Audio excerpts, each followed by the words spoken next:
100%. אז זהו, דוד בנאי, אני פסיכולוג בהכשרתי, אני עוסק בטיפול, בהדרכת הורים, בעבודה עם מתבגרים, מלמד באוניברסיטת בר אילן במסלול טיפול מיני, בבית הספר דעת, בית הספר ללימודי התיאוריה הפסיכואנליטית, ואני מדריך צוותים ביחידות שונות של הרווחה ושל משרד החינוך. אני כאן לדבר בעצם, לחבר יחד, לעשות סינתזה של שלושה נושאים חשובים. אחד זה הורות, השני זה טראומה, טראומה עכשווית, והדבר השלישי העיקרי זה ההתבגרות. כשהמטרה של ההרצאה זה לחדד את האינטואיציות שלכם, את הרגישות ואת האמפתיה לאפשרות של מתבגרות ומתבגרים לעבור תהליך של צמיחה וגדילה בתנאים הנוכחיים שהם תנאים אנומליים, הם תנאים חריגים מאוד להתבגר בתוכם, לגדול בתוכם, לחיות בתוכם, ועבור המתבגרות המתבגרים, אני מחזיק בתפיסה שהתקופה הזאת היא מאתגרת במיוחד וללא ספק מאיימת על האפשרות שלהם לעבור התבגרות כתהליך בריא ותהליך חשוב בסביבה שאנחנו נמצאים בה כעת. כמה מילים על הורות ועל טראומה, ואני אעבור אחר כך לחבר את זה לתהליך של ההתבגרות. אז אני מדבר אליכם כהורה אל הורים, כן? כאיש מקצוע להורים. הורות היא ישות פסיכולוגית מאוד מאוד משמעותית. ילד לא יכול להתפתח בלי שיש לו הורה ששומר עליו, שמגדל אותו, ששם לו גבולות, שמלווה אותו, שסופג אותו, ואולי יותר מהכל שמכיל אותו. ילד הוא שונה ממבוגר בכך שילד לא יכול להתקיים לבדו. ילד הוא דבר חלקי מאוד, אישיותו חלקית, והיא מתגבשת בהדרגה בשלבים התפתחותיים, לאורך ציר הזמן של הצמיחה ושל הגדילה שלו, ואת החלקים שחסרים לו, כמו ויסות רגשי, יכולת לבסט את עצמו, אוריינטציה, ידע על הסביבה, גבולות, אפילו אנרגיה מספקת בשביל שיוכל להתמודד עם האתגרים שלו, אנרגיה של שמחת חיים, מיקוד בדברים העיקריים, פתרון קונפליקטים, הרגעה, ועוד הרבה מאוד פונקציות, כן, שאנחנו, אנשי מקצוע, מחלקים אותם לשתי קבוצות עיקריות של פונקציות הוריות. פונקציה אחת היא פונקציה שבאופן מסורתי נחשבת לפונקציה אימהית, זה הפונקציה של הגנה, הענקת ביטחון, הרגעה, ויסות אמוציונלי, למידה ותרגול של תקשורת רגשית, חברותיות וכן הלאה. והפונקציה שמייחסים אותה מבחינה מסורתית, לפונקציה הזכרית, הבאית, היא הפונקציה של ההכוונה, של פיתוח אידיאלים, פיתוח זהות, פיתוח נפרדות מהמשפחה, עצמאות, עמידה על הרגליים, תקווה, כוח, הישרדות. הפונקציות האלה כמובן בימינו הן פונקציות שהן מפוזרות, נשים וגברים, אנטומיים, הומוסקסואלים, לסביות, מה שזה לא יהיה, עוסקים בהם באותה מידה פחות או יותר, כן? בתרבות השמרנית יותר, התרבות העתיקה, הפונקציות האימהיות יוחסו יותר לאישה, והפונקציות הזכריות יותר לגבר, אבל אנחנו נמצאים בעידן שהכל מעורבב, זה בסדר גמור, זה עובד גם ככה, באותה מידה, העיקר שהילד יקבל את המרכיבים שהוא צריך לצורך ההתפתחות שלו. המרכיב העיקרי בהורות, המרכיב של ההכלה, המרכיב העיקרי הוא מרכיב יוצא דופן, הוא מרכיב שאותו ילד לא יכול למצוא במקומות אחרים. הוא יכול למצוא רק אצל ההורים שלו, משום שהורים הם היחידים שמוכנים להכיל. הורות היא תהליך שבו מתפתח אצלנו יכולת להכיל. להכיל זאת אומרת שאנחנו סופגים דברים בעייתיים של מישהו אחר, סופגים ואנחנו לא מחזירים חזרה. במובן הזה, ההורות יש מרכיב מזוקיסטי, מרכיב סופג, מרכיב שמוותר על עצמו, מוותר על הסלף שלו, על מנת לתת מקום לסלף של מישהו אחר. הפעולה הזאת היא מבחינה בין האדם שבשל להורות, מסוגל להורות, וזה שפחות מסוגל. כמובן שמדובר בספקטרום, של מצבים נפשיים ומצבים התפתחותיים, אבל זאת ההורות, היא היכולת לתת מעצמנו, לתת את עצמנו עבור אחרים כדי שאחרים יוכלו להתפתח. הפונקציה הזאת, הפונקציה המכילה, המשמעות שלה זה שאנחנו מזהים צרכים התפתחותיים של הילדים, כמו הצורך לפתח תוקפנות, סקרנות שלהם, הצורך שלהם לווסת חרדה, ואנחנו מפנים את עצמנו מעצמנו ומקדישים את עצמנו כדי לתת לילדים את המעטה הפסיכולוגי שהם צריכים. המילה הכלה היא מילה פיזית, כמובן שאולה מדימוי פיזי, מדימוי חללי, זאת אומרת שדבר אחד מוכל בתוך דבר אחר, בפנטזיה שלנו זה נראה טוב, זה מרגיש טוב, יש לזה גם ביטוי פיזי אמוציונלי של חיבוק, שההורה מחבק את הילד, ההורה מחזיק אותו בתוכו, כן, ההיריון כולו זה סוג של הכלה פיזית, אבל בפועל מה שמתרחש זה לא בדיוק תהליך פיזי, זה תהליך פסיכולוגי מאוד מאוד מורכב, שבו מרכיבים של הילד, רגשות בלתי נסבלים, קשיים, דברים שהילד לא יכול להחזיק בתוכו, ההורה מחזיק אותם, הוא מחכה איתם, עד שהוא יכול להחזיר אותם חזרה לילד, כן? תחשבו על הדבר המאוד מאוד בסיסי של שמירה על עצמו, הילד צריך לשמור על עצמו, אבל ילדים לא יכולים, לא מסוגלים, לא יודעים, לא כשירים לשמור על עצמם, עד שמגיעים פחות או יותר לאמצע או לקראת סוף גיל ההתבגרות.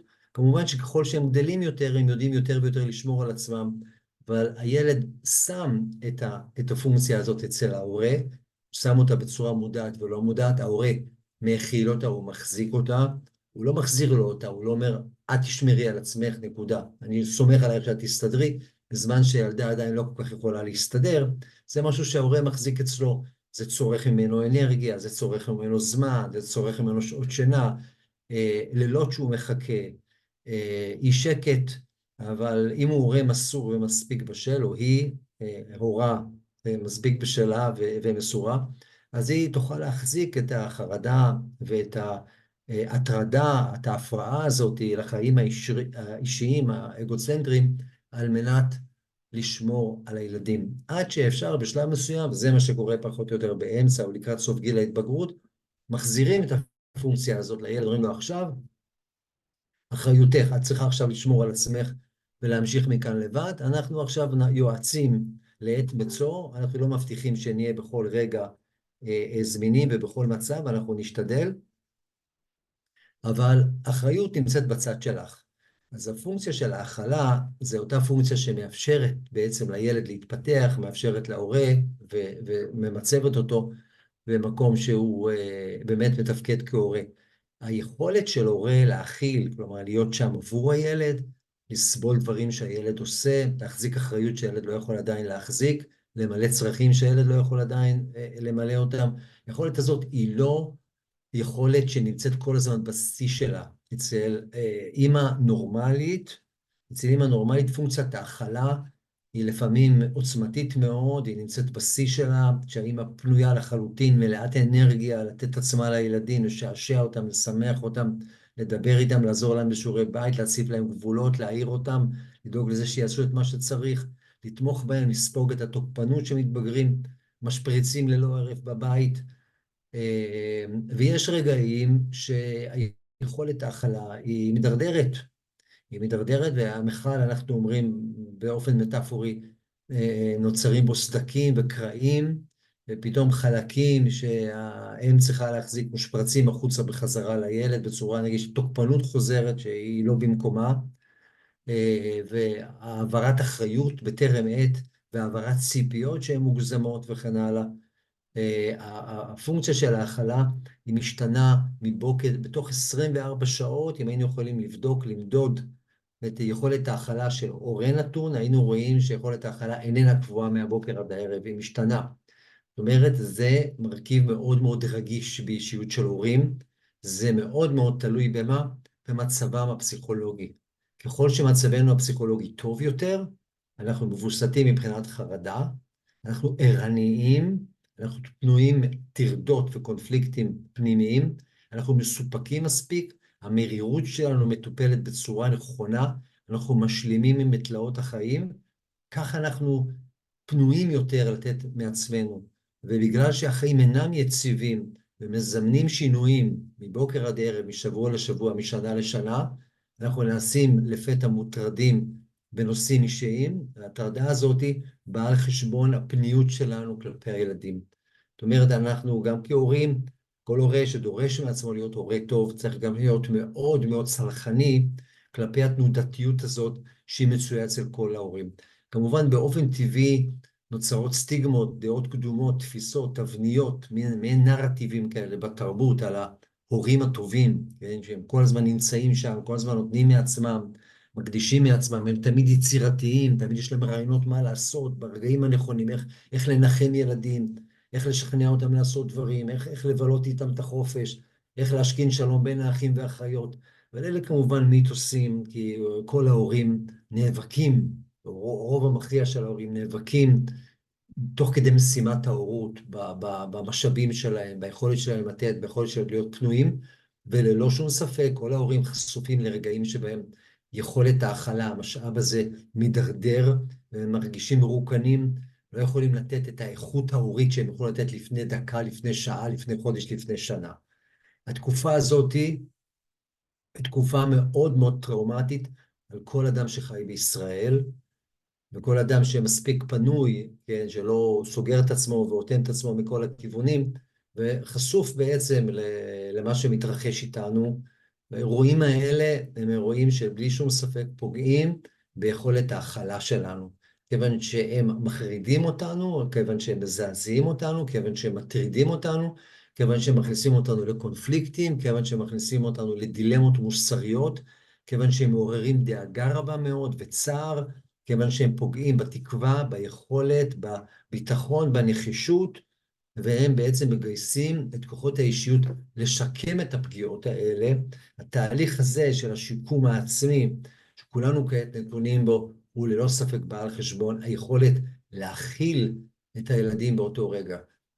במכל נוצרים קרעים, ובקרעים האלה נכנסים חומרים שהילדים לא צריכים להיות חשופים אליהם, הילדים מוצאים את עצמם פתאום מוגנים פחות, חשופים יותר, ובעצם מתמודדים בתוך עולם שבו יש מחנכים, מנהלים, מדריכים, מדריכות, אמהות ואבות, אנשים מבוגרים שפחות פנויים אליהם ופחות מסוגלים להתפנות אליהם ולהבין איך הם רואים את המצב, איך הם חווים את המצב, ומה הם צריכים להתמודד.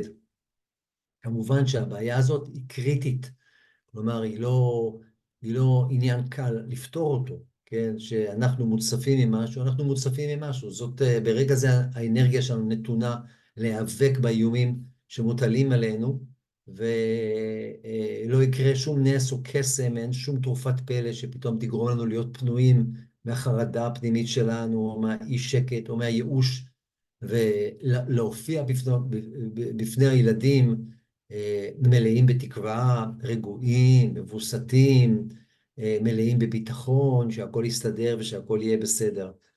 אז, אבל ככל שאנחנו מפעילים את החשיבה, ואנחנו חושבים על המצב, ומאבדים אותו, ומנסים ליצור פורומים כאלה, שבהם אנחנו מקדישים קצת זמן גם לחשוב על הצד של הילדים, ואיך המצב הזה יכול להקשות עליהם, באיזה צורה, איך הוא יכול בעצם להתגלגל אליהם, ואלה רגעים גם להסתכל על עצמנו, איך ההורות שלנו משתנה כתוצאה מהמצב הזה, כתוצאה מחרדה, כתוצאה מתחושה של טראומטיזציה, כתוצאה מהתעסקות כמעט אובססיבית עם בדיקת המצב וכן הלאה, כתוצאה מההודעות הדחופות על מותם של חיילים, על הצער והסכנה שחטופים נמצאים בהם, על זוועות שאנשים עברו, על השינוי במעמד המדיני, בביטחון ובקונפליקטים החברתיים שמתפתחים.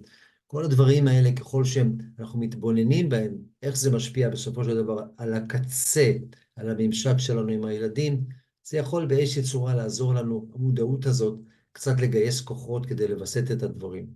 אז הדברים שאני אגיד בעצם מכוונים לחדד את ההבנה, לשים את האצבע על הנקודות הנכונות, ואני גם אולי אנסה לתת כמה עצות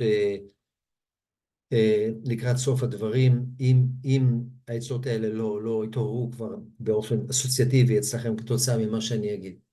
כמה מילים בכלל על טראומה. כדי שקצת נבין את המושג הזה ואיך הוא משפיע בסופו של יום על התפקוד ההורי ועל התפקוד הפסיכולוגי. טראומה היא אירוע שיש לו השלכה פסיכולוגית מסיבית, היא אירוע שאישיות היא לא בנויה להתמודד איתו, היא לא בנויה עדיין להתמודד איתו. האישיות, הקבוצה, הקהילה, היחיד וכן הלאה. טראומה היא למעשה תלויה מאוד בזמן שאנחנו נכנסים אליה. טראומה היא תמיד פתאומית. היא תמיד פתאומית, שימו לב לעניין הזה. זה דבר מאוד משמעותי, כי אם אותו אירוע קורה לאט לאט, אם אנחנו מוכנים לו, אם אנחנו מתאמנים אליו, אם אנחנו נחשפים ליחידות קטנות ממנו, כן? האירוע יכול להיות גם לא טראומטי, הוא יכול להיות קשה, מצער, מדכא, גם מאוד מפחיד, גם מאוד מדאיג, גם אירוע שמשנה משמעויות וכן הלאה. עדיין הוא לא יהיה אירוע טראומטי, הוא לא ייצור סימפטומים, הוא לא יפגע בפונקציות הבסיסיות של האישיות. טראומה היא לאו דווקא דבר נורא נורא קשה. דבר נורא נורא קשה הוא לא טראומה. טראומה היא דבר נורא קשה שמופיע בהפתעה ושאנחנו לא מוכנים אליו. אנחנו נכנסים אליו מהר מדי, וכתוצאה מזה נוצר מצב תחום בזמן שבו האישיות חשה שקורה משהו שהיא לא יכולה להתמודד איתו, וכשהאישיות מרגישה שהיא לא יכולה להתמודד עם משהו שהוא דבר בלתי נסבל, אז מתפתחות תגובות רגשיות מאוד קיצוניות. התגובות האלה הן למעשה הסיבה לשינויים נוירופיזיולוגיים, לשינויים פסיכולוגיים ארוכי טווח, כן? רגשות עוצמתיים מאוד, שיעורים חזק לאורך זמן, בלי הפסקה, והרגשות האלה למעשה עתידם לשתק אותנו, כן? מדובר בין השאר בחרדה, לא רק בחרדה, בתחושות של אימה קיצונית מאוד.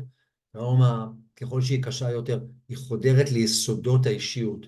ביסוד האישיות נמצאת היכולת שלנו להבין מה מתרחש סביבנו, ולהחזיק איזושהי מפה פנימית, שדרך המפה הזאת, במפה הזאת אנחנו בוטחים בה, שדרכה אנחנו נמצא את דרכנו במבוכי החיים, אנחנו נצליח להגן על עצמנו, אנחנו נספק לעצמנו אוכל ומים ואוויר וביטחון, אנחנו נגן על הילדים שלנו, נגן על המסורת והאידיאולוגיה, ואנחנו גם נגן על הדימוי העצמי שלנו, על התפיסה שלנו שאנשים חיוביים ומוסריים, אנחנו נגן על שמחת החיים שלנו. לכל אחד מאיתנו יש מפה כזאת עמוקה, שאנחנו בנינו אותה במשך שנים, אנחנו קיבלנו חלק גדול ממנה מההורים ומהמסורת, ובעצם המפה הזאת היא מפה קולקטיבית, אבל היא גם מפה אישית שכל אחד בונה לה בתוך המפה הגדולה הזאת את המפות הקטנות שלו.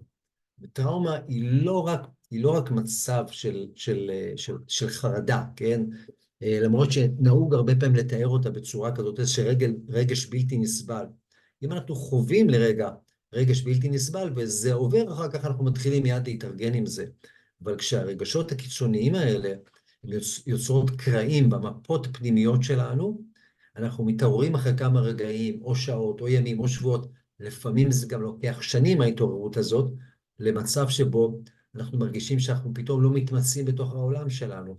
אנחנו לא יודעים מה שמאל ומה ימין, מה למעלה ומה למטה, מי מגן עלינו, מי לא מגן עלינו, מי אנחנו, מה אנחנו, וכתוצאה מזה אנחנו מפסיקים לבטוח באדמה שאנחנו עומדים עליה. ואי שם, עמוק עמוק במוח, כשהמצב הזה מזוהה, זה הקצה. זה הקצה שלנו, זה המצב הכי גרוע שיכול להיות.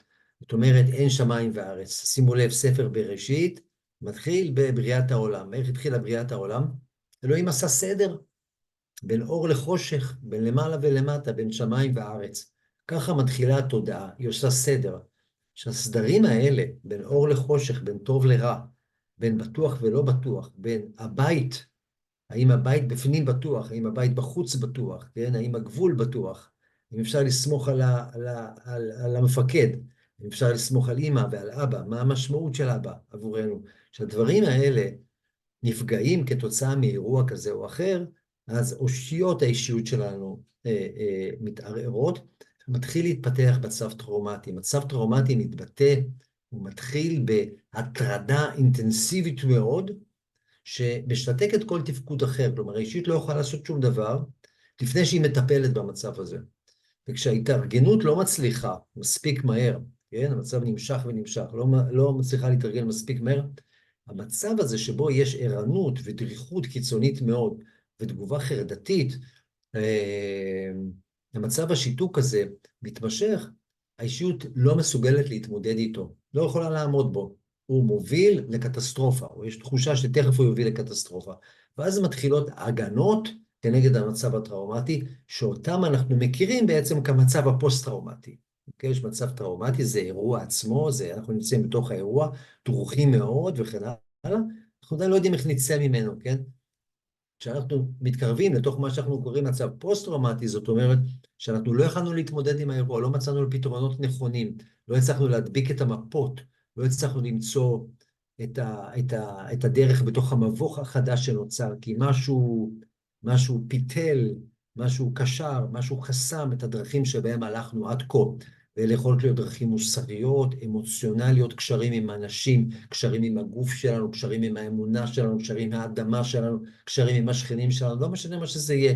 ברגע שהדרכים האלה מתחילות להיחסם, אישיות נכנסת למצב קיצוני מאוד, ואז היא מתחילה לברוח מהמצב הזה. כן? זאת אומרת, המוח שלנו מסוגל להתמודד עם איזושהי מסגרת מסוימת של אירועים, ככה אלוהים ברא אותנו, ככה אבולוציה אולי צבע אותנו, נותנים לנו קצת יותר מזה, אנחנו מתחילים בפירוש להתקלקל, כלומר לתפקד בצורה לא בריאה, לא אפקטיבית, לא מעודדת את ההסתגלות שלנו, קיצונית מאוד. האם אפשר להכניס את התגובה הפוסט-טראומטית לתוך איזה הסבר סוציו-ביולוגי, אולי גם היא עוזרת לשרוד, אפשר לדבר על זה, חלקכם יכול לעסוק בזה, זה נושא מעניין כשלעצמו, אבל בכל אופן מדובר במצב שהוא נעשה פחות שפוי, והדבר העיקרי שאנשים עושים, שאנחנו עושים, שאנחנו לא יכולים לסבול משהו, אנחנו מפתחים מצב של התנתקות מהגירויים ומהייצוגים ומהזיכרונות ומהתבניות ומהתמונות ומכל מה שראינו ולמדנו בתוך המסגרת של האירוע הטראומטי. בשפה המקצועית קוראים לזה דיסוציאציה, אבל זו מילה אחת. יש צורות של הכחשה, יש צורות של הדחקה, יש צורות של השלכה, יש צורות של התעלמות, יש צורות של הירדמות, יש צורות של הלחוש, יש צורות של כל מיני, של התקפה, של פירוק משמעויות, כל מיני מנגנונים ותהליכים שמובילים לזה שאנחנו בעצם מנתקים את הקשר עם האירוע כמו שאנחנו זוכרים אותו וכמו שהוא נמצא בחוץ. כלומר, הניתוק הוא גם מהזיכרון, ניתוק הוא גם מכל מה שמזכיר את הזיכרון הזה, כלומר, מכל מיני גירויים שמעוררים את הזיכרון הזה. הניתוק הזה הוא מנגנון מאוד מאוד משמעותי, מאוד מאוד חשוב, כי בלעדיו האישיות מתפרקת, ומתפרקת זאת אומרת, זה נכנסים למצב סוג של פסיכוטי, אינטנסיבי, שלא מאפשר שום תפקוד, שום עיבוד אינפורמציה, שום הכרה פנימית וחיצונית, בוודאי שום התפתחות, בוודאי שום מצב של שיקום. כדי למנוע את האסון הגדול הזה, האסון הפסיכולוגי, האישיות מנתקת את עצמה. הניתוק הזה הוא כולל צמצום של התפקוד, היא מצטמצמת כי היא בורחת מזיכרונות. אבל הטראומה, אמרנו, היא דבר גורף, היא דבר מציף, היא נכנסת לחלקים הכי עמוקים, לתוך המפות הבסיסיות, לתוך קודש הקודשים שלנו, כן? וכדי לגרום לנו טראומה, אז נכנסו לתוך קודש הקודשים שלנו, כן? זה המשמעות לטראומה, אם מישהו רוצה לגרום למישהו אחר טראומה, הוא נכנס לקודש הקודשים שלו, הוא לא סתם פותח במלחמה, הוא נכנס למקום הכי חשוב, הכי שמור, הכי מיוחד, לשם נכנסו. אז כשאנחנו מתנתקים מהמקום הזה, אנחנו מתנתקים מחלק מאוד גדול מהאישיות שלנו, הצמצום הזה מציל אותנו, כי אנחנו בשארית הכוחות מסוגלים לתפקד, ואנחנו מפסידים הרבה חלקים מהאישיות. בחלקים האלה הם רוצים לחזור חזרה, הם רוצים להתעורר. אי אפשר סתם לזרוק משהו מהתודעה ולהמשיך ללכת. אז כשהם רוצים לחזור, מתפתחת בעצם מגמה, איזשהו אינטרס פסיכולוגי של חזרה. אז האדם הוא מדחיק, הוא מתנתק, והזיכרון רודף אחריו. הוא מתנתק והזיכרון רודף אחריו. ואז נוצר מצב אינסופי, שהוא למעשה המצב הפוסט-טראומטי של התנתקות וטראומה מחדש. והתנתקות וטראומה מחדש. והתנתקות יכולה להימשך כמה שנים, ואז טראומה תחזור. טראומה יכולה להימשך כמה ימים וחודשים, ואז מצליחים עוד פעם להתנתק ממנה וכן הלאה. או שאפילו מעברים אלה נעשים יותר קיצוניים. הניתוק לא ממש מאפשר עיבוד, זאת אומרת טיפול בטראומה, אבל הוא מאפשר איזשהו שיקום של החלקים שנותרו, כן? של מה שכן בריא עדיין, של מה שכן אפשרי. לעבוד, ליצור מערכות יחסים בסיסיות וכן הלאה. כמובן, אתם מבינים, זה ספקטרום, לפעמים הטראומה גדולה, לפעמים הטראומה קטנה, כל שהיא יותר גורפת ויותר עמוקה, במצב הפוסט-טראומטי הוא חריף יותר, והוא קיצוני, נעשה קיצוני יותר ויותר. אז שימו לב שטראומה היא בהכרח, מהטבע שלה, מכניסה אותנו, יוצרת בתוכנו קרע, בין שתי מגמות פסיכולוגיות גדולות מאוד. מגמה אחת היא המגמה להתנתק על מנת שנוכל לתפקד, והמגמה השנייה היא המגמה להיזכר על מנת שנוכל לטפל בטראומה. הטראומה היא מזכירה את עצמה, היא לא רוצה להישכח. זה גם חשוב להיזכר בטראומה. למה? כי הטראומה היא מכילה אינפורמציה. היא מכילה אינפורמציה על מה שניזוק, ואז אנחנו יודעים מה צריך לתקן, מה לתפור, מה לגבס, מה ליצור מחדש, מה צריך אולי לשנות. היא גם מכילה אינפורמציה לגבי הגורם הטראומטוגני, זאת אומרת, אותו גורם שיצר את הטראומה, שממנו אנחנו צריכים להיזהר מחדש. זאת אומרת, אתם רואים בשיח הציבורי, הטראומה של השביעי באוקטובר, היא מצד אחד טראומה מזעזעת, מצד שני טראומה מלמדת. אומרים, התעוררנו, התעוררנו. עכשיו אנחנו לומדים משהו שלא ידענו קודם. למה לא ידענו קודם? ידענו קודם. מה עשינו? הדחקנו. למה הדחקנו? כי זה עניין טראומטי. אז הדחקנו אותו כנראה יותר מדי. אז הוא בא הזכיר את עצמו. אולי אם לא הייתה הדחקה, יותר טיפול בהיבטים הטראומטיים, אז הייתה אחר כך פחות הפתעה. כן? עכשיו הסכנה שתהיה עוד פעם הדחקה של האירוע הזה, כי לא רוצים לחשוב שהמצב כל כך מסוכן, לא רוצים להאמין שהמצב כל כך נורא, לא מאמין שהכוונות כל כך זדוניות, אז רוצים עוד פעם ליצור עולם יפה, עולם אפשרי, עולם שאנחנו מפתחים אותו כבר מאות שנים באירופה, ואנחנו גם חלק מהתרבות המערבית, כן? עולם שכולם יכולים לחיות ביחד, שיש גלובליזציה, שמזהים אחד את השני וכן הלאה. רוצים לחזור לדבר הזה, וכדי לחזור לדבר הזה צריך להדחיק. להדחיק זה לשכוח, לשכוח זה לא לטפל, לא בפצעים ולא בסכנות שקיימות. אז זה חושף את המצב מחדש לסכנה, כן? כך שהתנהלות נכונה במצב הפוסט-טראומטי היא גם לתפקד ולהתנתק, מוכרחים להתנתק רוב הזמן, אבל גם לחזור חזרה לזיכרונות, לניתוחי האירוע, להבנת המצב ולמצוא פתרונות. הדבר הזה נכון כשמדובר בטראומה לאומית, כמו שאנחנו עוברים, הוא גם נכון לגבי אותו חייל או בחור או בחורה שרקדה במסיבה וראתה דברים שלא דמיינה שיכולה לראות, והיא באה עולם מוקדם מדי והופתעה, ונהרס כל הביטחון שלה בעולם, וביכולת לצאת ולרקוד וליהנות ולהשתחרר, כן? שם זה תפס אותה.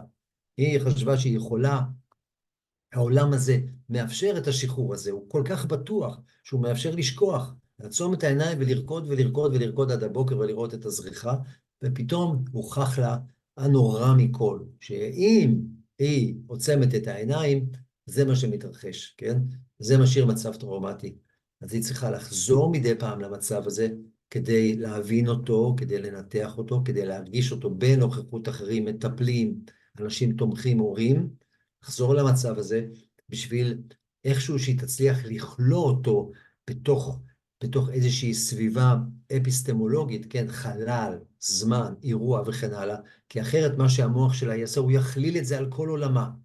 היא לא תוכל לישון בלילה יותר לעולם, כן? כי הוא יכליל את זה על כל עולמה. אז כדי שתהיה למידה, שהטראומה תעובד, מישהו צריך לעזור לאבד את הטראומה, מישהו שהוא קצת פחות טראומטי, שהוא יכול להכיל את החומרים האלה, יכול להקשיב לחומרים האלה, יכול לכוון אותה, וכך היא תוכל לאט לאט לאבד את הטראומה. טראומה מעובדת אף פעם לא בבת אחת, היא מעובדת בחלקים, חלקים, חלקים. בכל אופן, נחזור רגע, הנושא שלנו זה לא הטראומה, כן? אלא זה האקלים שלנו הערב, כן? זה לא הנושא. אני רק אומר את זה כדי לחזור רגע לעניין ההורות, כשאנחנו מסתכלים על האופן שבו הורים מתפקדים והורים חווים טראומה, אלה שהיו נוכחים בעוטף, או בסביבת העוטף, או שיש להם חברים שם, בני דודים ומכירים וכן הלאה, הם ממש חוו את הטראומה עצמה. אם זה דרך גופם עצמם, האם זה דרך גוף ונפש של אנשים שהם אוהבים ויקרים להם וכן הלאה, ואם הם היו קצת יותר רחוקים, וכל שהם רחוקים מהאירוע, הטראומה פחות עוצמתית, אבל עדיין היא מזעזעת בצורה קיצונית מאוד, וכן צריך להדגיש את העובדה שכל אותם אנשים ונשים וטף, כן, וקשישים, שהיו להם טראומות בעבר, זאת אומרת שהאישיות שלהם חוותה התפרקות, כן, או הייתה קרובה להתפרקות, בגלל שהם חוו את האופן שבו יסודות העולם מתערערים, הם הרגישו שלא לעולם חוסן, השיעור הנורא הזה, לא לעולם חוסן, כן? שמה שבטוח ומה שחם ומה שטוב, זה יכול להיהרס. שהתודעה הזאת היא כבר חלפה אצלהם בראש, המסלול הטראומטי נוצר, כל אותם אנשים, גם אם היו מאוד רחוקים מהאירוע, כן? גם אם ישבו בעמק הסיליקון, כן? בדיוק ברילוקיישן, או בקנדה, או בכל מקום אחר, יכולים בקלות לפתח מצב פוסט-טראומטי, בעוצמה כזאת או אחרת, משום שהדרך היא כבר קיימת, ומשום שהם יכולים לחוש את הדברים שחשים אנשים שהם מאוד מאוד קרובים לאירוע. הרבה יותר קשה להם להתנתק, לשים את זה בצד, להרחיק את זה מהם וכן הלאה, ולהרגיש בטוח. כשמתפתחת טראומה, טראומה צורכת המון המון אנרגיה כדי להתמודד איתה. וההתמודדות היא בהתעסקות עם הפרטים של הטראומה, היא בניסיון להיחשף אליהם, בניסיון לדעת יותר, זה מתבטא בלשמוע חדשות, כל הזמן, להיות צמודים, לקרוא דברים, לחשוב על הדברים, לדבר על הדברים, להסתכל על סרטונים, לצפות באירוע מכל מיני כיוונים, לאבד אותו, לדבר על הפוליטיקה שלו וכן הלאה. כל ההתעסקות הזאת, כל הדסקים התקשורתיים האלה, זה הכל סוג של עיבוד טראומה. זה להסתכל מכל הכיוונים. נזכור שהדבר הזה מתגלגל עדיין. אנחנו לא נמצאים בפריבילגיה להגיד, אוקיי, לפחות זה מאחורינו. זה ממשיך, הנזקים ממשיכים. אין ודאות לגבי ההמשך, האם הטראומה היא בשיא או שהשיא עוד לפנינו. אף אחד לא באמת יודע. החשש הזה עדיין קיים. אנחנו נמצאים, איך שאומרים, בתוך האירוע עצמו. הדבר הזה דורש הרבה אנרגיה. אנחנו חושבים על הורה, שלמעשה צריך שעות במשך היום, לא כל היום, לא 24/7, אבל שעות טובות במשך היום, לפנות את עצמו מעצמו, כמעט לחלוטין, להפוך את עצמו לכלי קיבול, בשביל לספוג את הקשיים של הילדים, את הקשיים ההתפתחותיים שלהם, את השאלות שלהם, את ההתעסקות שלהם עם הטראומה, כן? אז המכל, כתוצאה מהחרדה הזאת, ההתעסקות הזאת, הוא נפגע. הוא נפגע מאוד, האישיות נעשית יותר אגוצנטרית ופחות אלטרוסנטרית, יותר מופנית פנימה, יותר מתעסקת עם עצמה, ועם ההיבטים שנראים באותו רגע חשובים, כתוצאה מזה אפשר פחות להיות הורים טובים, אפשר פחות להיות פנויים, בוודאי כשמדובר בהגנה ובליווי של ילדים מתבגרים. הייתי אומר שמתבגרים, בהרבה מובנים, הם הכי מאתגרים את יכולת ההכלה של ההורים.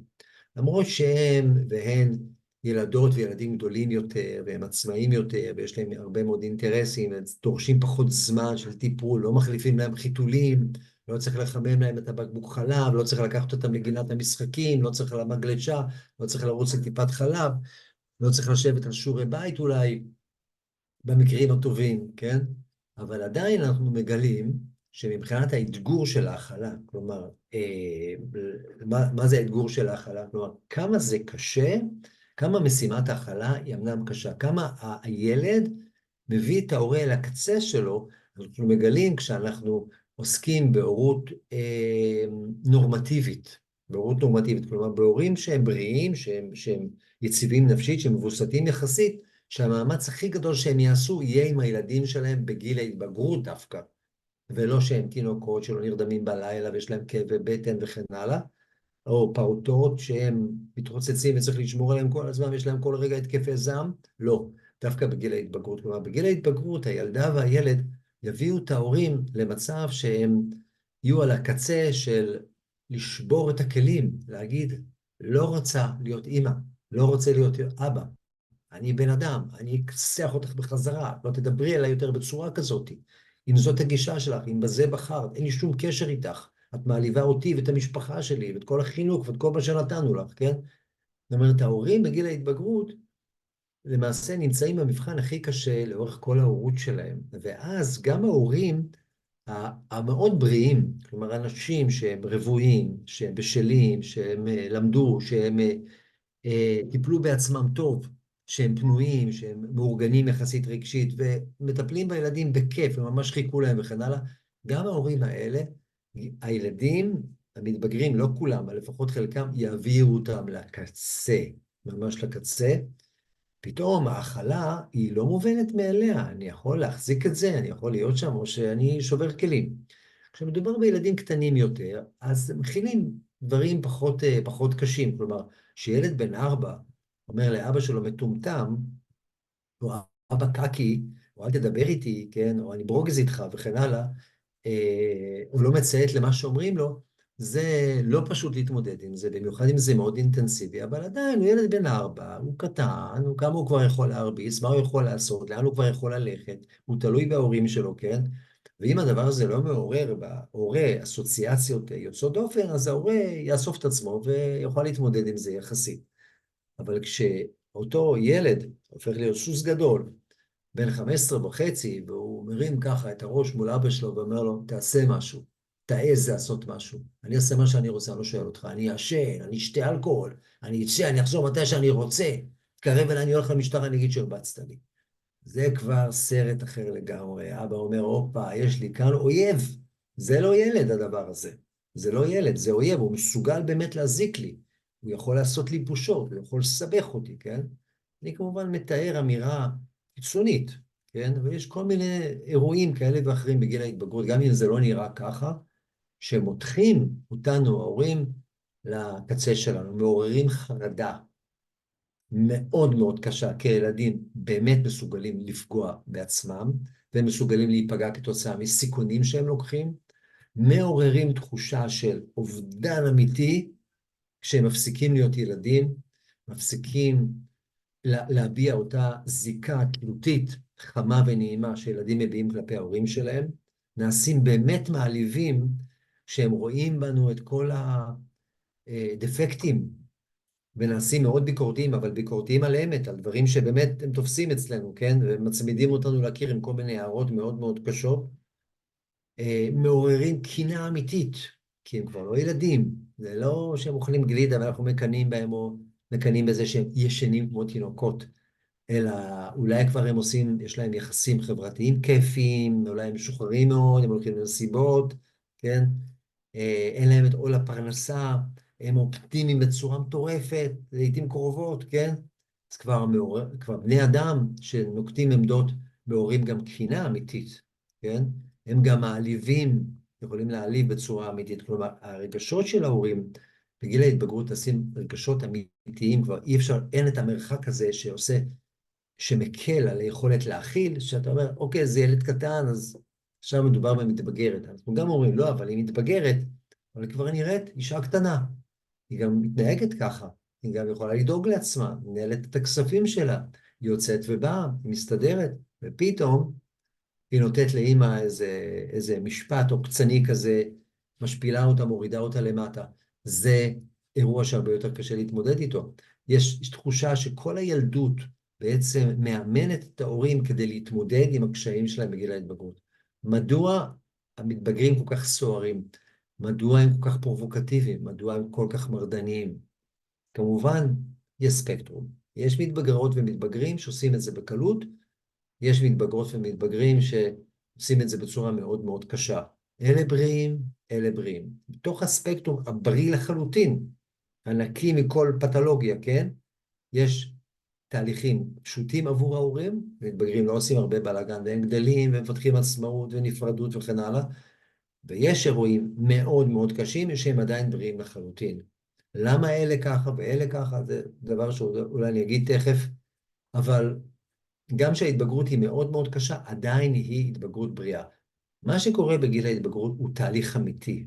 זה לא סתם בלאגן, זה לא איזה ניסיון להיות עצמאי, איזה צורך במרד נעורים, זה לא איזה טיפשות עשרה כזאת, כן?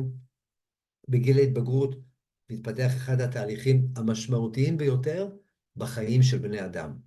הם הופכים להיות מילדים לאנשים מבוגרים, מילדות לנשים בוגרות.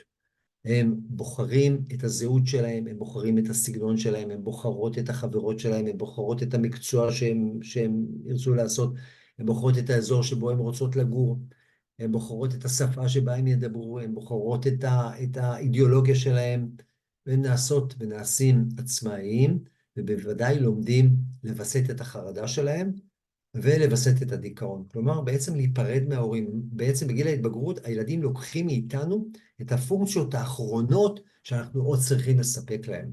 ויסות חרדה, להגן עליהם בפני נזק, ולשמח אותם שלא יהיו בדיכאון מכל מיני אובדנים ודברים קשים, ולעודד אותם על הדברים שקשה להם. הילדים לוקחים את זה, מתחילים לעשות את זה לבד.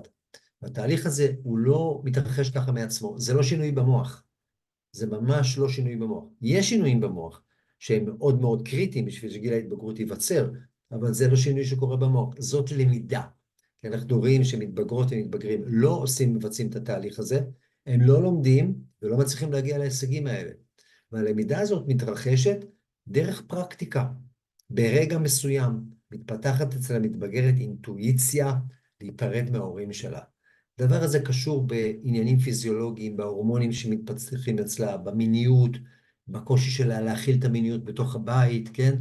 יהיו אשר יהיו ההסברים להנצתו של גיל ההתבגרות. אבל ברגע שהוא מתחיל, מתפתחת אצלה משאלה, אני צריכה להיפרד מההורים שלי, אני רוצה עולם פרטי משלי, אני רוצה להיות מסוגלת לנהל את עצמי לבד, אני רוצה להיות מסוגלת לחיות מחוץ לבית, אני רוצה להיות מסוגלת לנדוד, אני רוצה לקבל החלטות לבד, אני רוצה להגדיר את עצמי כאדם שהוא שונה מההורים, ולו במשהו.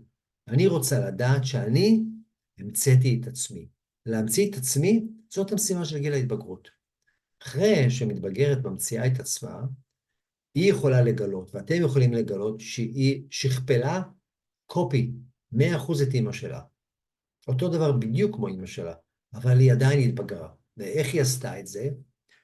היא ויתרה על כל מה שהיא קיבלה מאמא שלה, ואחרי שהיא ויתרה על כל מה שהיא קיבלה מאמא שלה, היא החליטה שהיא רוצה את מה שהיא קיבלה מאמא שלה, אז היא החזירה את הכל בחזרה. אוקיי? אני אומר, אני רוצה לסדר את מדף הספרים בצורה אחרת, אני מוריד את כל הספרים, ואז אני מסדר אותם בדיוק איך שאני רוצה. הפלא ופלא זה יוצא בדיוק כמו שזה היה קודם. אבל הפעם, למה זה יוצא ככה? כי זה אני רציתי, אוקיי? אתם מבינים מה שהילדה רוצה? היא רוצה לבחור את עצמה. זה התשוקה שמובילה התבגרות. הם רוצים לבחור את עצמם. התשוקה הזאת, יש לה יסודות מאוד מאוד עמוקים בהתפתחות של כל המין האנושי בכלל, כי היא למעשה אחראית להתפתחות האינדיבידואליזם אצל המין האנושי. היא אחראית לזה שאנחנו לא חיים בעדרים, אנחנו חיים בקבוצות, בקהילות דינמיות ומורכבות מאוד של יחידים שיוצרים בריתות ביניהם, דמוקרטיה, ברית בין יחידים. לא מובן מאליו בכלל, כן? זה ברית בין יחידים, שכל אחד צריך להסכים, להשתייך לברית, לקבל את הכללים שלה, ויש לו מה להגיד, והוא מנסה להשפיע וכן הלאה, כי הוא אינדיבידואל. אז אם הילדים שלכם יתבגרו, אתם תהיו בטוחים, שהם בטוחים, שהם יודעים לדאוג לעצמם. יהיה להם ביטחון לתפקד לבד, הם יעמדו על הרגליים, הם יוכלו להגן על עצמם, הם יוכלו להגן גם עליכם, הם ירגישו נוח להתקרב אליכם, לאהוב אתכם, לחבק אתכם, לדאוג לכם, כי הם ירגישו משוחררים מכם, כן? הם צריכים להרגיש משוחררים מאיתנו כדי לחזור אליהם, כדי לדבר איתנו, כדי לספר מה שאנחנו מרגישים. אבל בדרך הם בועטות ובועטים מאוד חזק כדי ליצור את הנפרדות הזאת. יש רגע מסוים בגיל ההתבגרות, שבו זה קורה. פתאום הנער מרגיש את עצמו גדול, משוחרר, כן? ובאותו רגע הוא נותן לאמא לנגוע בו. הוא מסכים שאבא יעביר עליו ביקורת, הוא גם מסכים להקשיב לעצות שאמא נותנת לו. הוא לא מאוים מהם, הוא לא אומר שמעתי, הוא לא אומר, איך, אל תגיעי בי, לא נעים לי, מגעיל, אני לא בא לי עכשיו, אני ככה ואני אחר.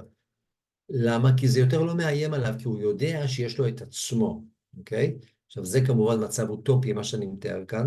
לפעמים זה קורה בגיל 17, אצל הילדים המאוד בריאים, מאוד אינטגרטיביים, שמאוד מצליח להם התהליך. לפעמים זה לא קורה גם בגיל 25, והילדה מתנהגת בעצם כמו כאילו שהיא בתחילת גיל ההתבגרות.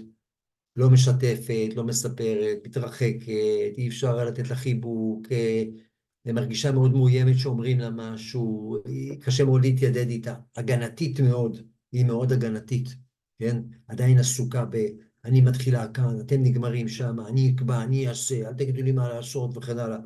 לא מרגישה עדיין מספיק בשלה. זה מאוד תלוי בכם, בנו, האם ההתבגרות של הילדים שלנו תצליח, או שהיא תימרח על פני שנים, או שלא תצליח בכלל. אין שום ספק, הורה יכול לרסק התבגרות של ילד. אין שום ספק בזה, וזה קורה. אין שום ספק שהורה יכול לתמוך ולטפח התבגרות של ילד. אמנם הילד יש לו הרבה מה לעשות, כן? אבל עדיין זה מאוד מאוד תלוי בהורים, כי המתבגרים מאוד מאוד רגישים כלפינו. עד כמה אנחנו מאשרים להם את הבחירה, עד כמה אנחנו סומכים על התהליך שלהם, זה נתון שקובע עד כמה ההתבגרות הזאת תהיה בריאה. וכדי לאפשר להם את זה, אנחנו צריכים להכיל את החרדה שהם גורמים לנו, אנחנו צריכים להתמודד עם האובדן שלהם, אנחנו צריכים להשלים עם חוסר השליטה שלנו בהם, אנחנו צריכים לעכל את העובדה שהם הולכים ונעשים חזקים, בריאים, מתחילים משהו, החיים לפניהם, כאשר אנחנו החיים איכשהו מתחילים להיות מאחרינו, כן? לאט לאט. ככל שהם מתבגרים, אנחנו גם מתבגרים. זה לא, אנחנו לא חלק מהחגיגה. ולהיות חלק מהחגיגה זה מין טריק כזה של הורים שאומרים, רגע, רגע, מה? גם אנחנו רוצים, כן? לפעמים זה פוגע מאוד ביכולת של המתבגרת והמתבגר להרגיש שזה שלהם, החגיגה שלהם עכשיו. אז הכלה בגיל ההתבגרות היא משימה, לכן מאוד מורכבת. כשהמתבגר מתבגר, הוא משליך את כל החלקים הלא רצויים שלו על ההורים שלו. את החלקים התלותיים שלו, את החלקים שהוא לא אוהב, את החלקים שהוא לא אוהב בילדות שלו, את החלקים שהוא לא אוהב בהיסטוריה שלו, במדינה שלו, במפלגה שלו. משליך על ההורים. לכן ההורים מרגישים הרבה פעמים דחויים, מגונים, חלשים וכן הלאה. זה לא אומר שצריך להרים ידיים בגיל 12, כן? צריך להחזיק, צריך לשים גבולות, לשחרר לאט לאט. בסביבת היום, ההתבגרות של המתבגרות והמתבגרים מאוד מאוימת, כי ההורים מוצפים, לא מספיק פנויים להכיל אותם. המסר למתבגרים, אל תעשו בלגן עכשיו, תראו מה קורה מסביב. אין לנו כוח, גם שאתם תעשו בלגן. אתם תתחילו למרוד, לחשוב על עצמאות, להתנהג בצורה מופקרת, לסכן את עצמכם. כשאנחנו נמצאים במצב כזה, תעצרו את התהליך הזה. ודבר כזה יפגע בהתבגרות שלהם. דבר שני, המצב הזה מעורר אצל המתבגרות והמתבגרים דאגה להורים שלהם ולסביבה שלהם. מתבגרים מאוד מזדהים עם מה שקרה בנובה. אני אומר את זה כי אני נפגש עם קבוצות של בני נוער, עם כיתות, עם שכבות. ואני רואה שקיימת הזדהות. תראו מה קרה להם. הם גם בגיל ההתבגרות. הם יצאו לרקוד, הם רצו להשתחרר, תראו מה קרה להם. אז בעצם המתבגרים היום מרגישים אשמה. זאת סוג של אשמה. איך אני יכולה להתפתח? לחגוג את הגיל שלי, את המיניות שלי, את החופש שלי, שאנשים אחרים חטופים, שאנשים אחרים נפגעים, שאנשים אחרים נלחמים. אז הפנטזיות שלהם מכוונות להציל. הם חושבים איך להתנדב בצבא, ולאן הם יתנדבו, ומה הם יעשו וכן הלאה, כן? במידה רבה, מוותרים על עצמם, על מי שהם באמת. על מה שהם היו עושים, על האירועים האלה לא היו מתרחשים, כן? ועוד מכל מיני סיבות, הטראומה הזאת הולכת ומכווצת את היכולת של המתבגרים באמת להשתחרר ולהתבגר, ובמיוחד כאשר, נגיד, הדבר המאוד שכיח, זה שבהרבה משפחות, אולי אפילו ברוב המשפחות, כאילו ההנכחה של המצב הלאומי הזה בבית היא מאוד מאוד אינטנסיבית. היא מאוד אינטנסיבית. וזה משדר בעצם למתבגרים שיש להם כעת פחות מקום לאותן משימות התפתחותיות ספציפיות שהם עושים. כן? אפשר גם להציג את המצב למתבגרים בצורה אחרת. אבל הדבר הראשון שאני רוצה להגיד, מתבגרים באופן טבעי משתמשים בניתוק, הרבה מאוד ניתוק ואדישות. אתם תראו את זה שהרבה פעמים יש להם הבעה אטומה על הפנים. כן, רואים את זה בכיתות, שאתם מסתכלים על שכבה, יושבים, אתם רואים, ילדים אטומים, כן? זה מאוד שונה מאיך שהם נראים בגיל 10 ו-9, ואיך שיראו בגיל 20, כן? וגם בבית, הילדה נכנסת הביתה, פוקר פייס. לא רואים על מה היא חושבת, לא רואים מה היא אומרת, היא נוסעת איתכם במכונית, עוד פעם פוקר פייס, לא מקשיבה, אוזניות, הם אוטמים את עצמם.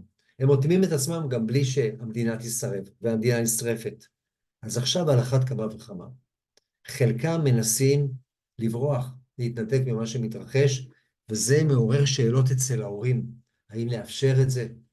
מדובר גם במתבגרים שהם גדלו בעוטף, והיו הם או חבריהם הקרובים מאוד עדים לדברים קשים מאוד, או שאיבדו חברים וכן הלאה. גם הם נוטים להתנתק, יושבים באילת, במלונות, מסתגרים בחדרים, יוצאים שותים אלכוהול, מתנתקים מאוד.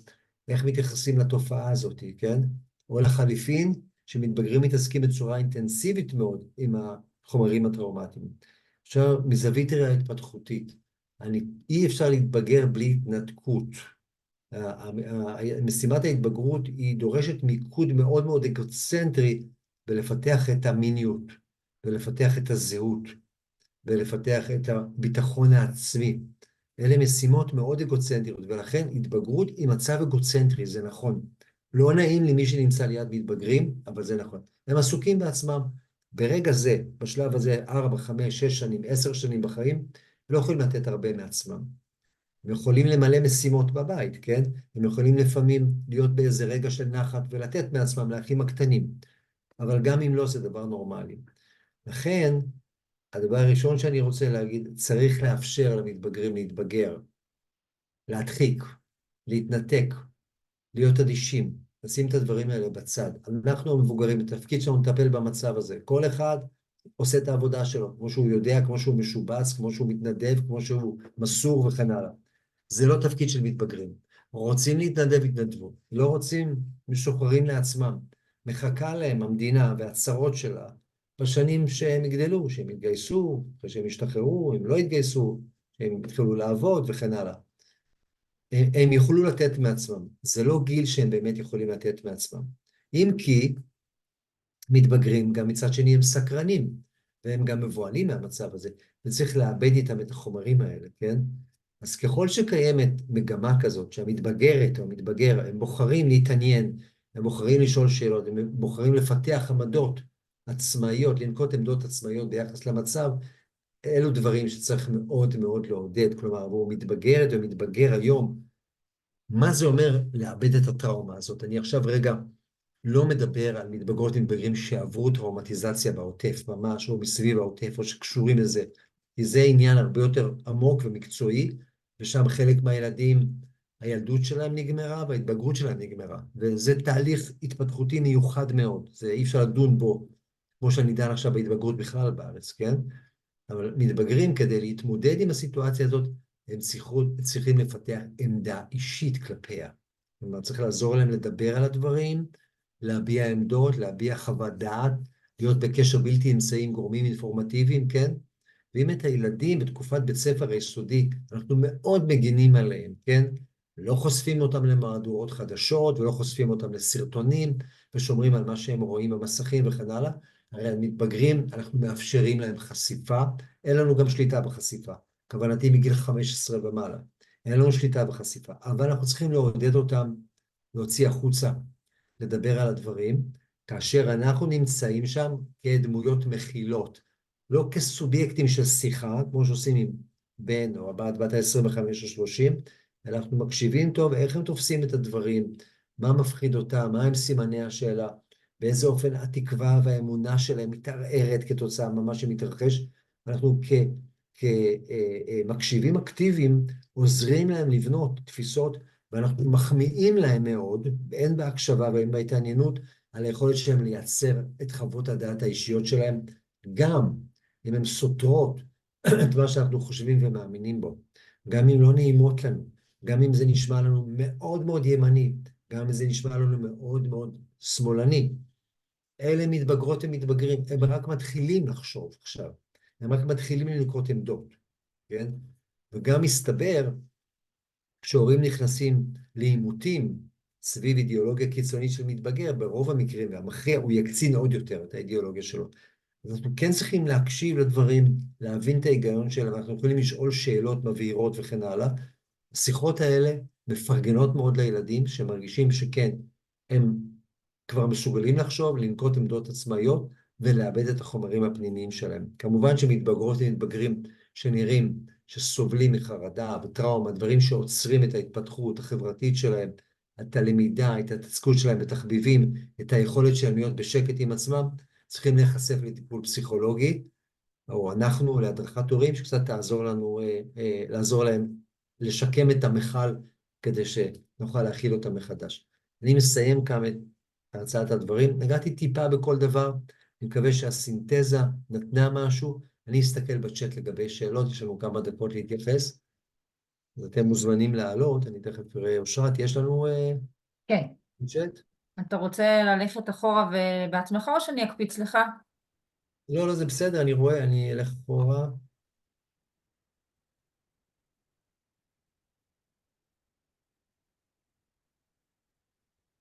כן, בתי בת ה-16 לא מתעניינת בכלום למעט המעגל החברתי שלה והנראות.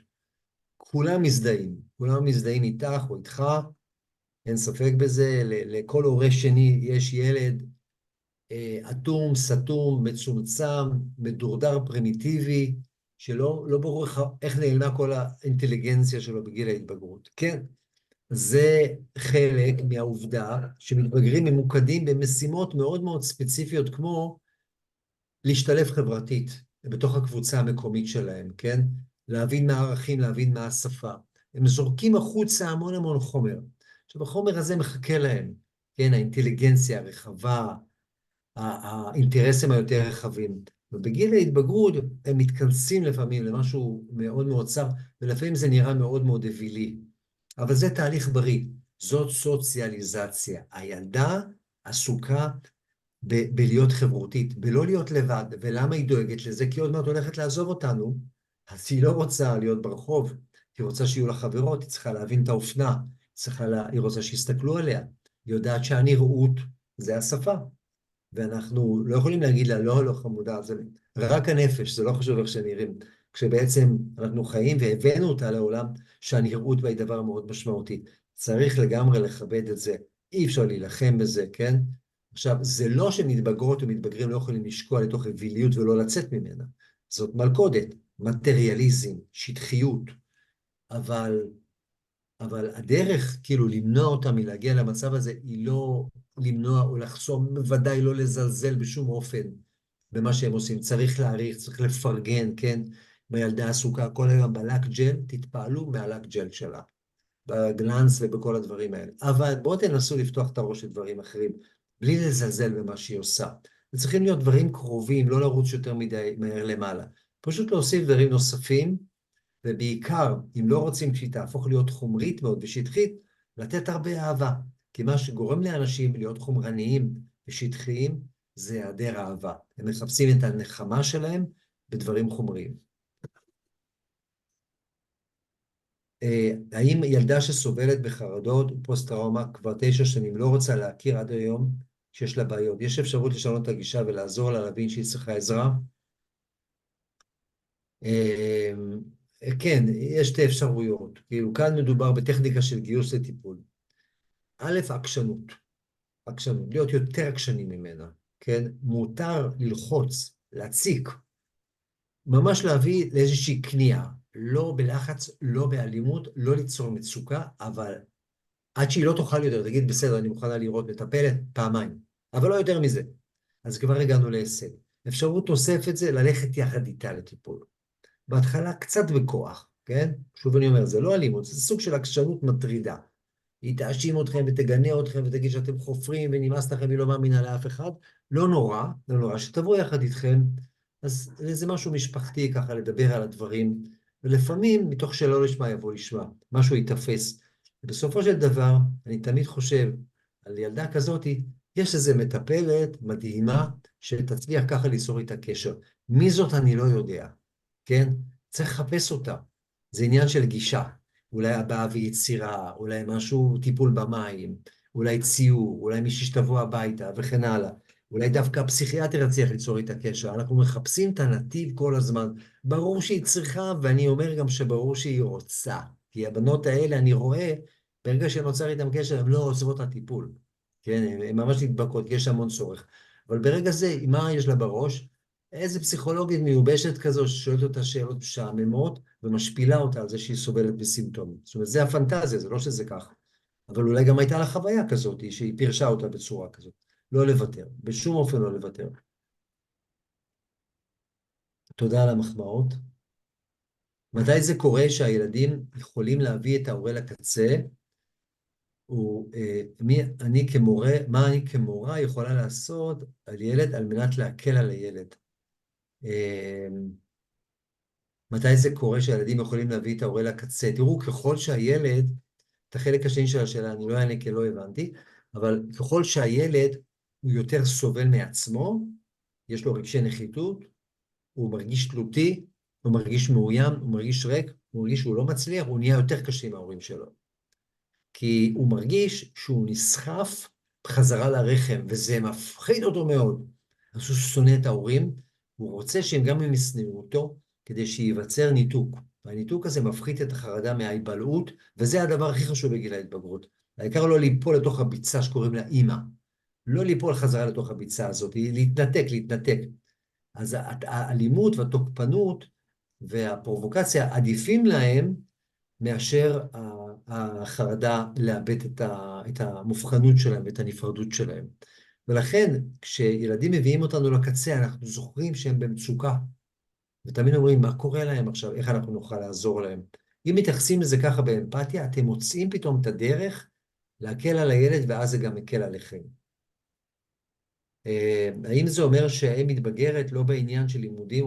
האם זה אומר שהיא מתבגרת לא בעניין של לימודים ומעדיפה לבלות עם חברים? אנחנו צריכים לקבל את הבחירה הזאת, כאילו שיש לכם ברירה. בוודאי שאתם צריכים לקבל את הבחירה הזאת, אבל בלי להפריע לעניין החברי, צריך להפעיל לחץ. עכשיו, זאת אומנות. הפעלת לחץ בגיל ההתבגרות זאת אומנות. אם זה נורא מסובך וזה לא מצליח וזה נהיה תוקפנות ואלימות, אז ללכת להדרכת הורים. אוקיי? אז תעזרו לכם לראות את המקסימום שאפשר לעשות. אני ממש לא הייתי מציע לפגוע ביחסים עם החברות, זה מצוין שזה קורה, ואפשר להבין גם שאין ראש של לימודים, אבל יחד עם זה לא הייתי מרים ידיים, כי יכול להיות שיש קשיים, ופשוט הילדה מרימה ידיים, מוותרת, כן? מוותרת על החלק הזה, לא הייתי מוותר, והייתי לוחץ כמה שרק אפשר. כמה ללחוץ? עד שזה מתחיל להרוס. איפה זה מתחיל להרוס? זה תלוי בכל ילדה ובכל הורים. שזה צריך ברגעים האלה, איזה איש מקצוע, אשת מקצוע, שתכוון, כן? אבל לא לוותר.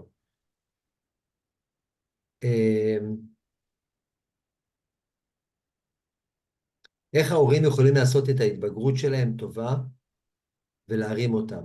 אז בזה אנחנו נסיים בשאלה הזאת, כי אני רואה שבעצם יש עוד שאלות.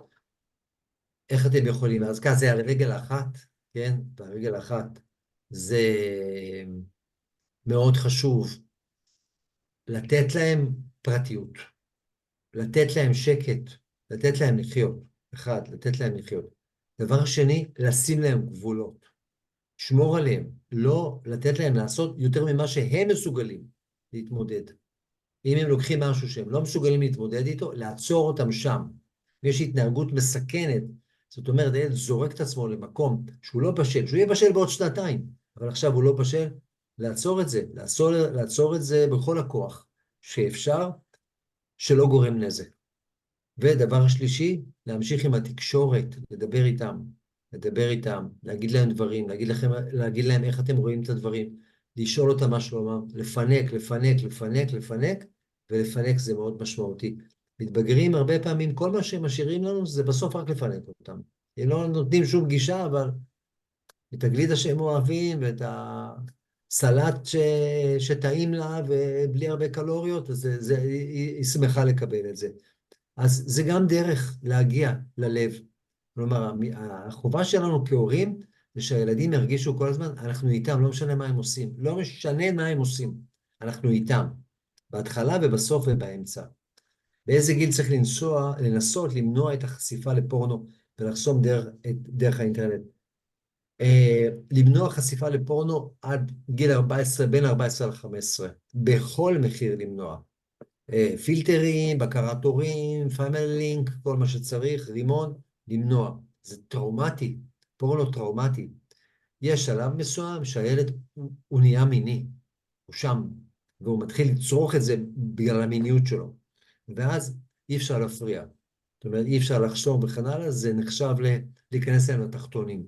אבל כן צריך לעבוד איתם ולדבר איתם ולהסביר להם מה הם רואים, וכמה שזה חשוב, כמה שיותר להימנע מחשיפה לפורנו. שאין להם מה לחפש שם, זה לא יוביל אותם לשום מקום, זה רק יבלבל אותם, זה יציף אותם, זה יגרה אותם, זה יעשה להם אימפוטנציה, יעשה להם בעיות בתפקוד מיני, ויבלבל אותם בכל מה שקשור ליחסים חברתיים. כלומר, הם צריכים לראות אתכם באים באומץ לב, ואומרים להם, אם אתם מאמינים בזה, אין לכם מה לחפש. תתבגרו, יהיה לכם כבר חיי מין שלכם, יהיה לכם מיניות שלכם, יהיה לכם קשרים, אתם רוצים כזה לגוון, תסתכלו על מה שאתם רוצים. זה סיפור אחר. עברו מתבגרת, שלא התנסתה ביחסי מין, שרק מתחילה את הדרך, מה כבר יכולה להיות הפורנוגרפיה עבורה? אתם מבינים? זה כמו שבן אדם רעב הולך במדבר, ומראים לו עכשיו איזה קונדיטוריה, כזה מאחורי מסך, כן? אז לאן זה יכול להוביל אותו? לאיזה נחיתות, לאיזה השפלה, לאיזה בלבול. וכמובן, לחקות דפוסים של תפקוד פרפורמטיבי, פורנוגרפי, אקסיביזיוניסטי, לחקות את זה עם החבר או החברה, שזה, או החבר, זה דבר שלילי מאוד. מין, הוא צריך להתחיל מבפנים, מאוד בעדינות כלפי חוץ, ולא מבחוץ, באגרסיביות כלפי פנים, כי זה מעוות את כל היכולת לפתח אינטימיות אמיתית. אוקיי, אמהות ואבות, גבירותיי ורבותיי, תודה רבה על ההקשבה. אני מקווה שהצלחתי לתרום משהו קצת לאמפתיה ההורית, ומאחל לנו קודם כל שנהיה הורים טובים, נצליח להיות הורים טובים גם בתקופות קשות כאלה, ובעיקר שיחזרו החיילים והחיילות בשלום הביתה, שהדבר הזה ייגמר כמה שיותר מהר, וגם החטופים והחטופות לכל ההורים שמודאגים ומחכים וחרדים לילדים שלהם. תודה רבה על ההקשבה וערב נעים. תודה רבה לך, דוד בנאי, היה מרתק. אני אגיד רק להורים שכאן, כי הם ממשיכים לשאול שאלות בצ'אט, ואני בטוחה שאנחנו נוכל להמשיך עוד הרבה מאוד זמן אחרי, אז להיום אנחנו נסיים, אבל ההקלטה של המפגש שלנו היום תעלה גם בעמוד פייסבוק של הורים לוקחים אחריות, של פורום מרכזי ההורות היישוביים, וגם בערוץ היוטיוב של מרכז חושבים הורות עיריית רמת השרון, אז תוכלו גם לראות את ההרצאה שוב ולחזור על התכנים. אני רוצה לאחל לכולנו שתהיה לנו תקופה טובה יותר, ושנדע חדשות טובות יותר, ובהצלחה בהורות שלכם, ובהצלחה ותשמרו על עצמכם, זה הכי חשוב. תודה רבה.